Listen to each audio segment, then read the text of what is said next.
Morning friend, जय जगन्नाथ। तो चलिए आज की करंट अफेयर देखते हैं, यानी 19 फेब 2025 की जो भी करंट अफेयर है सारे के सारे क्वेश्चन एमसीक्यू फॉर्मेट में हमने इस वीडियो में हमने डिस्कस करने वाले। तो चलिए बिना देर किए देखते हैं आज की क्वेश्चन क्या रहा है। फर्स्ट क्वेश्चन आपके सामने रहे। क्वेश्चन में क्या पूछा जा रहा है, what is the bilateral trade target set between India and USA. जो कि रिसेंटली जो प्राइम मिनिस्टर है ये यूएस एंड फ्रांस विजिट पर रहे, ध्यान में रखना।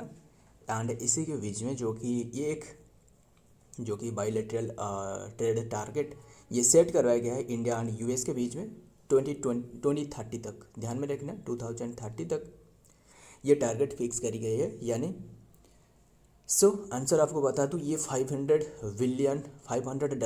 बिलियन की, ध्यान में रखना, ये बायलैटरल ट्रेड की टारगेट ये रखी गई है 2030 तक, ध्यान में रखना।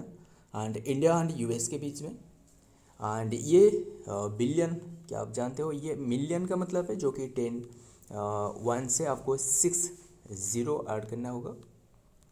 ये है मिलियन एंड बिलियन, ये तो आपको बिलियन आपको पूछे तो ये है 1 से 9 ज़ीरो एंड 1 ट्रिलियन पूछे तो 1 से आपको 12 ज़ीरो। बस यही याद रखना, ये 500 जो कि डॉलर बिलियन की ये बताया गया है, बस यही याद रखना। एंड पीएम मोदी ने जो कि रिसेंटली जो विजिट करी है ना, इसमें एक स्लोगन दी है, एक नारा दी है। ये नारा है MAGA, मागा एंड मीगा, ध्यान में रखना। मागा ये मीगा, इसका मीनिंग क्या है, मेकिंग, ये मागा इसका मीनिंग है जो कि make America great again, make America great again. And MAGA मतलब है make India great again, make America great again, make India great again, इसका एक नारा दी गई है, ध्यान में रखना, मागा मीगा, ध्यान में रखना। एंड रिसेंटली भी और एक भी बातचीत करी गई है, जो 35 जो F-35 जो फाइटर जेट 35 ये भी इंडिया से इंडिया जो कि खरीदने वाला है, ध्यान में रखना, 750 के करोड़ से आसपास में, ध्यान में रखना। ये हमने डिस्कस कर चुकी है। तो आइए देखते हैं इनके बारे में ये रहे। तो देखते हैं डिटेल में क्या रहे। India prime minister Narendra Modi said the Thursday the United State and India have targeted to doubling their bilateral trade $500 billion by 2030 तक and will work on the concluding mutually beneficiary trade agreement very soon, ध्यान में रखिएगा। And Modi made the, बस यही याद रखना। तो आइए देखते हैं नेक्स्ट क्वेश्चन क्या रहे। नेक्स्ट क्वेश्चन में नंबर 2 है, in which city did president inaugurate the international women conference organize by the art of living. ये जो आर्ट ऑफ लिविंग है ना, ये एक नॉन गवर्नमेंटल ऑर्गेनाइजेशन यानी एक NGO संस्था, ध्यान में रखिएगा। इसी के द्वारा ये ऑर्गेनाइज करवाया गया है। और ये जो इनागुरेट करी है ना प्रेसिडेंट द्रौपदी मुर्मू ने रिसेंटली, कौन सी प्लेस में, ये है बेंगलुरु, ऑप्शन सी इज तो राइट आंसर, ध्यान में रखना। बेंगलुरु में ये रिसेंटली ये द्रौपदी मुर्मू ने जो कि 14 फेब में, ध्यान में रखना, 14 फेब 2025 में ये इनागुरेट करी। ये इंटरनेशनल वुमेन्स कॉन्फ्रेंस ये जो कि इनागुरेट करवाया गया है, ध्यान में रखना। एंड बात करी जो NGO, ये जो आर्ट ऑफ लिविंग रहे ना, ये एक NGO यानी नॉन गवर्नमेंटल ऑर्गेनाइजेशन, इसका हेडक्वार्टर भी आपको वही बेंगलुरु में मिलेगा। एंड इसका स्थापना, इसका एस्टेब्लिशमेंट पूछे तो ये जो एस्टेब्लिश करवाया गया है ना, इसका नाम आपको बता दूँ, रविशंकर, यानी श्री रविशंकर, ध्यान में रखिएगा। तो आइए देखते हैं डिटेल में क्या दी गई है। The president of India Shrimati Draupadi Murmu graced the inaugural session of the international women's conference and the conference of the art of living at Bengaluru today Feb 14 में ये इनागुरेट कर पाएगा। Speaking on the occasion of the president said that India's नारी शक्ति rising to the aspire the achieve to the contribute, ध्यान में रखना। ये नारी शक्ति को जो कि सम्मान देते हुए जो कि ये इनागुरेट करवाया गया। सो यही याद रखना। आइए देखते हैं नेक्स्ट पर क्या रहा है, यानी number 3, what is the rank of India in the climate risk index, यानी ये CRI ध्यान में रखना, इसका शॉर्ट फॉर्म है जो कि क्लाइमेक्स रिस्क इंडेक्स में इंडिया का जो रैंक इनमें से क्या रहा है। ध्यान में रखना, इंडिया का रैंक इनमें से 6 रही, यानी ऑप्शन ए इज तो राइट आंसर 6। ध्यान में रखना, इंडिया का रैंक तो 6 रहे, मतलब ये जो इंडेक्स है ना, ये जो रिलीज करवाया गया 1993 से 2022 बीच में, जो जितना भी मतलब ये इसी के बीच में तो 30 ईयर रहे ना, 30 ईयर के बीच में जो डाटा के अनुसार ये रिलीज करवाया गया है, जो रिस्क इंडेक्स CRI 2025। ध्यान में रखना, 30 ईयर की डाटा के कलेक्ट करके ये रिलीज करवाया गया। बात क्या है, एंड ये जितना टॉप पर रहेगा ये उतना ही दर्शाता है कि कितना इनके जो जलवायु, इतना जो क्लाइमेट रहे, कितना रिस्क बढ़ रहे। सो ध्यान में रखिएगा, बट इंडिया का जो रैंक रहे ये है 6 पर रहे, यही याद रखना। मतलब इंडिया का जो क्लाइमेट से रिस्क इंडेक्स रहे, ये जो कि क्वालिटी बहुत ही घटिया रहे। तो आइए देखते हैं डिटेल में क्या रहे। India is the rank in the 6th most affected country during the 1993 to 22, यानी ये 30 ईयर की गैप इसमें रहे। इन दी CRI यानी climate risk index 2025 during the 1993 to 2022 India saw more than 400 extreme weather event. ध्यान में रखना, India में मोर देन 400 एक्सट्रीम वेदर जो कंडीशन रहे ना, ये देखी गई है। कजिंग लॉसिंग ऑफ USD जो डॉलर 180 बिलियन के डॉलर की लॉस हुई है। ध्यान में रखना, एंड एटलीस्ट 80,000 फर्टिलिटीज। ध्यान में रखना, फर्टिलिटी मतलब डेथ। ध्यान में रखना, एंड टॉप पर जो रहे वो है डोमिनिका, ये देख सकते हो, ये टॉप पर डोमिनिका रहे। एंड सेकेंड पर जो रहे वो है चाइना, एंड ये हुंडर्स, ये 4th पर, एंड म्यांमार, इटली, इसके बाद इंडिया 6 पर है, इसके बाद ग्रीस। बस यही याद रखना, इंडिया का रैंक टॉप पर डोमिनिका। आइए देखते, बात रहे रैंकिंग वाला, तो देखते हैं रैंकिंग वाला जो हमने अब तक डिस्कस कर चुकी है। एक हमने डिस्कस की क्लाइमेट चेंज परफॉर्मेंस इंडेक्स 2025। इसमें जो इंडिया का रैंक है ना, ये है 10 पर इंडिया रहे, टॉप पर डेनमार्क रहे क्लाइमेट चेंज इंडेक्स में। And international air transport authority यानी IATA जो रहे, इसमें से इंडिया का रैंक 85th रहे। And global fire power index 2025 में इंडिया का रैंक 4th पर रहे।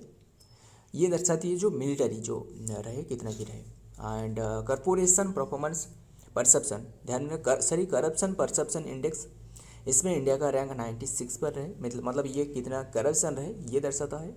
एमंग 180 कंट्री, टोटल 180 कंट्री में इंडिया का रैंक 96, टॉप पर डेनमार्क रहे।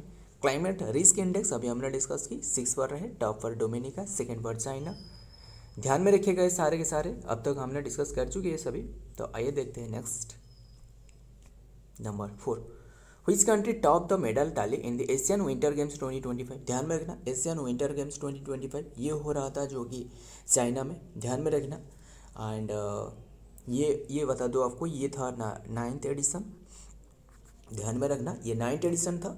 एंड इसमें जो ये कौन सी प्लेस में, चाइना की हारवन शहर में हो रहा था। ध्यान में रखना, एट हारवन शहर, हारवन टाउन, चाइना की। ध्यान में रखना, एंड ये इसमें जो टॉप पर है ना वही चाइना रहे, option C is the right answer. ध्यान में रखिएगा, एंड ये रहे 9th एडिशन। एंड इसमें जो चाइना का मेडल टैली की बात करें, 32 इनके पास जो कि गोल्ड रहे, एंड इसके साथ 27 सिल्वर एंड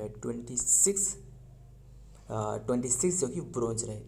टोटल टैली में ये है 85 रहे।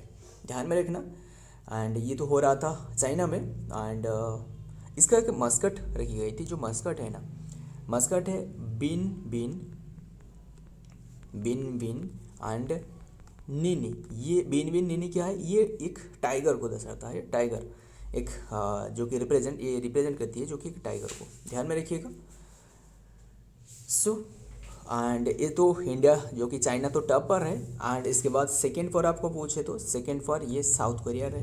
एंड इसके बाद थर्ड पर जो तीसरे पर है वो है जापान।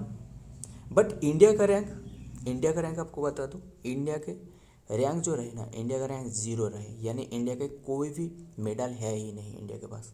ध्यान में रखिएगा, इनमें इंडिया का रैंक 0 यानी कोई भी मेडल नहीं है। बट इंडिया के जो रिप्रेजेंट करी गई थी, इंडिया के जो पार्टिसिपेंट रहे ना, 59 एथलीट वहाँ पार्टिसिपेट करी थी, 59, बट 59 एथलीट में से कोई भी एक भी मेडल नहीं अचीव की। सो यही याद रखना। एंड इंडिया के रैंक इसमें 0 रहे, चाइना टॉप पर रहे, सेकेंड पर तो हमने डिस्कस की साउथ कोरिया, एंड तीसरे पर जापान। तो आइए देखते हैं डिटेल में क्या दी गई है। The host China led the medal table for the fourth time at the Asian winter games. China won the most gold medal यानी 30, ये तो हमने डिस्कस कर ली। 50% of the all gold medal में से ये से चाइना ने अचीव करी 32, and all gold medal award the most silver 27 and total तो 85 रहे। तो आइए देखते हैं टेबल टैली। ये टेबल देख सकते हो, टेबल टैली के मामले में ये चाइना, साउथ कोरिया, जापान। सो आइए देखते हैं नेक्स्ट पर number 5। Who is the author of the book new icon Savarkar and the fact. ध्यान में रखिएगा, ये बुक हमने डिस्कस कर चुकी है पहले। ये बुक जो new icon Savarkar and fact recently, ये जो कि बुक किसके द्वारा ये लिखी गई है? Arun Soher. Option B is the right answer, Arun Soher. तो आइए देखते हैं इनके बारे में। द ग्रैंडियोस क्लेम, ध्यान में रखना, the grandiose claim associated with the end ये जो बुक है ना, ये बुक के जो पब्लिशर रहे ना, ये बुक जो पब्लिशर है ये है पेंगुइन। ध्यान में रखना, पेंगुइन, द पेंगुइन पब्लिशर। ध्यान में रखना, with that escape the been the exposed the Arun Soher in the recently published book New Icon Savarkar and the fact Soher did so by the reforming the documents and related to the freedom movement at India। ध्यान में रखिएगा, book का नाम and author. तो आइए देखते हैं next number 6। Global tourism resilience day celebrated on which date. ये ऑब्जर्व करी जाती है 17 फेब, यानी option B is the right answer, 17 Feb. तो देखते हैं डिटेल में क्या रहे। Global tourism resilience day 17 Feb 2025 tourism day. बस यही याद रखना, ये टूरिज्म को ग्रो करना इसका मेन लक्ष्य है। तो बात करें डे वाला क्वेश्चन, तो सारे के सारे डे वाला क्वेश्चन फिर से डिस्कस करते हैं। 1 फरवरी इंटेरियम बजट डे, 1 फरवरी इंडियन कोस्ट गार्ड डे, 2 फरवरी वर्ल्ड वेटलैंड डे, 7 फरवरी सूरजकुंड क्राफ्ट मेला, 3 फरवरी नेशनल गोल्डन रिट्रीवर डे, 4 फरवरी ये है वर्ल्ड कैंसर डे, 4 फरवरी नेशनल श्रीलंका डे, 6 फरवरी international zero tolerance and genital female genital mutilation day, 6 फरवरी ये है safe for internet day, 7 to 14 ये तो वैलेंटाइंस वीक, ये 8 फरवरी ये है नेशनल अपेरा डे, 10 फरवरी ये है नेशनल पल्सेस डे, 11 फरवरी ये है वर्ल्ड यूनानी डे, 11 फरवरी ये है world day of Sikh, 11 February international day of women and girls science day, 12 फरवरी ये है डार्विन डे यानी फादर ऑफ इवोल्यूशन जो रहे, and 12 February Abraham Lincoln birthday रहे, एंड 13 फरवरी ये है वर्ल्ड रेडियो डे, 13 फरवरी ये है सरोजिनी नायडू बर्थडे 1973, ये वुमेंस डे के रूप में भी ऑब्जर्व करी जाती है। 14 फेब ये है world congenital heart defect awareness day, and 16 फरवरी ये है world anthropology day and global tourism resilience day 17 फरवरी, ये अभी हमने डिस्कस की। 20 फरवरी ये है अरुणाचल प्रदेश स्टेट डे, 20 फरवरी मिजोरम फाउंडेशन डे, ये 1987 में बने, 23rd स्टेट बने इंडिया की। 25 world day of social justice, 21 Feb ये है international mother language day, 22 February world thinking day, and 23 फरवरी ये है world day of understanding day, ध्यान में रखना। 27 फरवरी NGO डे, 28 फरवरी नेशनल साइंस डे, 28 फरवरी ये है रेयर डिजीज डे। सारे के सारे डिस्कस कर ली, यानी फरवरी मंथ की सारे के सारे। तो नेक्स्ट देखते हैं number 7। Which city will host the South Asia Senior Athletics Championship from 3 to May 2025। ये होस्ट करने वाला है, जो कि कौन सी सिटी ने, ये रांची में होने वाला है। ऑप्शन ए इज तो राइट आंसर, ध्यान में रखिएगा, ये रांची में होने वाला है, रांची। ध्यान में रखना, ये रांची की कौन सी प्लेस, एग्जैक्ट प्लेस आपको बता दूँ, ये बिरसा मुंडा एथलेटिक्स स्टेडियम है, ध्यान में रखना। 8 बिरसा मुंडा एथलेटिक्स स्टेडियम है, ध्यान में रखना। तो आइए देखते हैं डिटेल में क्या रहा है। Ranchi will host the 4th Asia senior athletics championship at Birsa Munda athletics stadium from 3 to 5 2025। This is the first time the 17 years that India is hosting the event. Last time India ने होस्ट करी थी 2008 में, और 17 year के बाद ये India ने host करने जा रहा है। ध्यान में रखना 3 to 5 मई में। So was originally plan to be the October 20, मतलब ये जो 2023 में ये होने के लिए बात की गई थी, बट ये नहीं हो पाया था इंडिया में, एंड अभी के टाइम में ये होने जा रहा है। ध्यान में रखिएगा, ये पोस्टपोन रखी गई थी। तो आइए देखते हैं next number 8 India's ocean conference held at which place, कौन सी प्लेस में ये 8 ओशन कॉन्फ्रेंस ये हो रहा है, कौन सी प्लेस में, ये मस्कट में, यानी option D is the right answer, Muscat यानी ओमन की मस्कट में।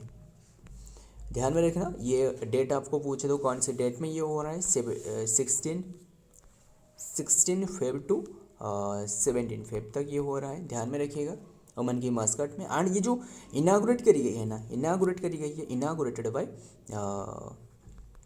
एस जयशंकर, यानी जो EAM रहे एस जयशंकर, जो एक्सटर्नल अफेयर मिनिस्टर रहे, इन्हीं के द्वारा।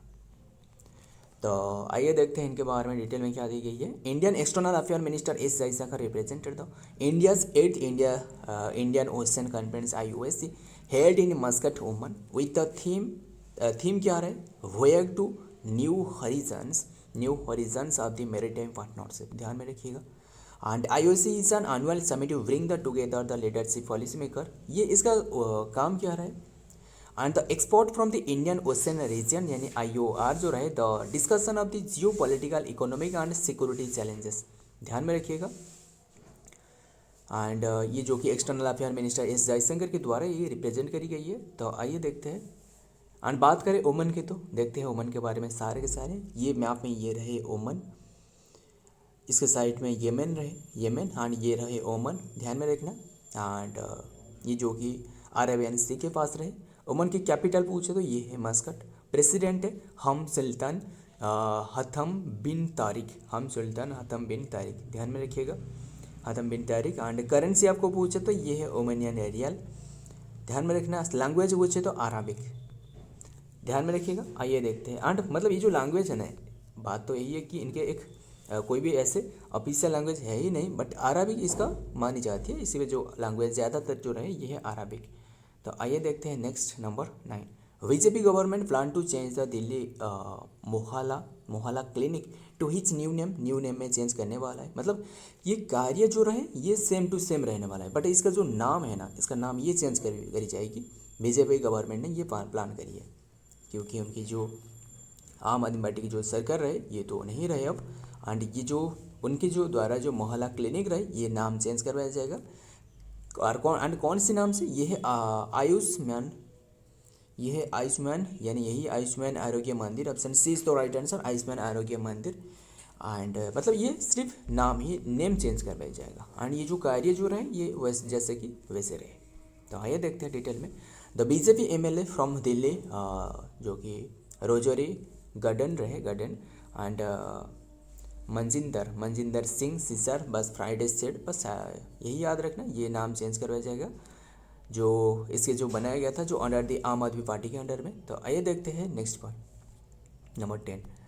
विमला बहुगुणा क्वेश्चन इंपॉर्टेंट है, ध्यान में रखिएगा, क्यों हमने डिस्कस करेंगे इसके बारे में। Vimla Bahuguna has passed away recently, he was associated with which field, कौन से फील्ड से वो रिलेटेड रहे, ये चिपको मूवमेंट से रिलेटेड रहे, यानी option D is the right answer, Chipko movement.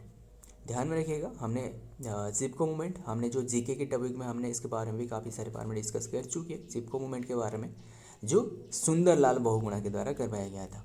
ध्यान में रखिएगा, यानी ये जो चिपको मूवमेंट में जो रिलेटेड है, ये जो विमला बहुगुणा है ना, ये इनकी जो सुंदरलाल बहुगुणा रहे इनकी वाइफ है, पत्नी है। ध्यान में रखिएगा, रिसेंटली इसका हाल ही में जो कि डेथ हुआ है। एंड की जो चिपको मूवमेंट है ना, ये ध्यान में रखना, ये 1973 में करवाया गया था, यानी रेन्नी विलेज में। ध्यान में रखिएगा, रेन्नी विलेज में ये 1973 चिपको मूवमेंट, यानी ये जो विमला बहुगुणा रहे, आपको क्या याद रखना है, विमला बहुगुणा इनकी जो वाइफ रहे, यानी जो सुंदरलाल बहुगुणा रहे इनकी। एंड ये चिपको मूवमेंट से एसोसिएटेड रहे, इसलिए इम्पोर्टेंट है। एंड जो कि उनकी डेथ 93 एज में सो 93 एज में हुआ है। तो आइए देखते हैं इनके बारे में डिटेल्स एंड सेशन एंड करते हैं। Recently passed away was primarily associated with the field of the social activism. उन्होंने जो कि एक सोशल रिफॉर्मर रहे, सोशल वर्कर एंड एनवायरमेंटलिज्म, ध्यान में रखना environmentalism. And she was the prominent figure of the Chipko movement. Chipko movement में उनके एक कार्य बहुत ही महत्वपूर्ण रहे, ध्यान में रखिएगा। ये जो देख सकते हो बहुत ही कार्य महत्वपूर्ण रहे, ये तो रहे Sunderlal Bahuguna. And figure and Sipco movement advocating the women's empowerment and the protection of the Indian forest after the working along her husband, ध्यान में रखिएगा। And renowned environmentalist and Sunderlal Bahuguna, ध्यान में रखिएगा नाम। सो आज की ये हमने डिस्कस की आज की इंपॉर्टेंट करने पर यानी 19 फेब की। और अगर वीडियो पसंद आए तो वीडियो को लाइक करना, दोस्त के साथ शेयर भी करना। मिलता हूँ और एक वीडियो में और एक इंपॉर्टेंट एम्स के साथ, तब तक के लिए जय हिंद, जय जगन्नाथ।